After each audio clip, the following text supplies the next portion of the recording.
Robot আমাদের দৈনন্দিন জীবনের গুরুত্বপূর্ণ অংশ হয়ে উঠেছে। নানা কাজের দায়িত্ব নিয়ে রোবট আমাদের প্রাত্যহিক জীবনকে সহজ করে দিচ্ছে। কিন্তু চীনের একটি কোম্পানি তাদের তৈরি রোবটকে নিয়ে যা করেছে তা দেখে বিস্ময় আর খুশিতে হাততালি দিয়ে উঠেছেন দর্শকরা।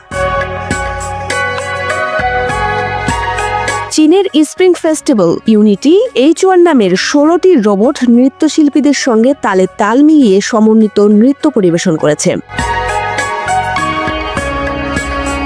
চান্দ্র নববর্ষে চীনের রাষ্ট্রীয় টেলিভিশন CCTV-তে প্রতি বছর বসন্ত উৎসব অনুষ্ঠিত হয়। 5 ঘন্টার বেশি সময় ধরে ওই অনুষ্ঠান চলে।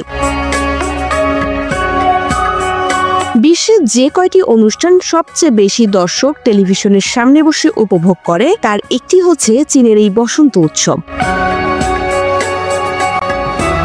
চলতি বছরের 29 জানুয়ারি থেকে চীনা নববর্ষ উৎসব শুরু হয়েছে। 15 দিন ধরে এই উৎসব চলবে। এবারের বসন্ত উৎসব চলাকালে একটি সমন্বিত নৃত্য পরিবেশনায় নৃত্যশিল্পীদের পাশাপাশি মঞ্চে উপস্থিত হয় 16টি রোবট। বাজনার তালে তালে লাফিয়ে এবং হাত পা নেড়ে সেগুলো নাচতে থাকে। রোবটগুলো এত নিখুঁতভাবে নাচছিল যে হঠাৎ করে দেখলে সেগুলোকে মানুষই মনে হবে।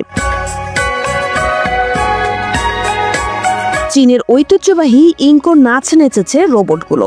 এই নাচে বাজনার তালে তালে শরীর নাড়ানোর পাশাপাশি হাতে থাকা বস্তু ঘোরাতে এবং সেগুলো শূন্যে ছুঁড়ে আবার লুফে নিতে হয়। মানুষ ও রোবট পাশাপাশি লাইনে দাঁড়িয়ে নৃত্য পরিবেশন করে। ইউনিটি রোবোটিক্স নামের একটি প্রতিষ্ঠান রোবটগুলো তৈরি করেছেন। তারা তাদের X অ্যাকাউন্টে রোবটের নাচের ভিডিও পোস্ট করেছে। ভিডিও প্রকাশের পর থেকে অনলাইনে এই নিয়ে আলোচনা শুরু হয়েছে। কেউ কেউ কৃত্রিম বুদ্ধিমত্তার এই উত্তরণের প্রশংসা করেছেন, কেউ কেউ আবার বিরক্তিও প্রকাশ করেছেন। সমালোচকদের যুক্তি, নাচ একটি সহজাত মানব শিল্পী রূপ। প্রযুক্তি যতই উন্নত হোক, নৃত্য পরিবেশনায় কোনো রোবট মানুষের বিকল্প হয়ে উঠতে পারে না।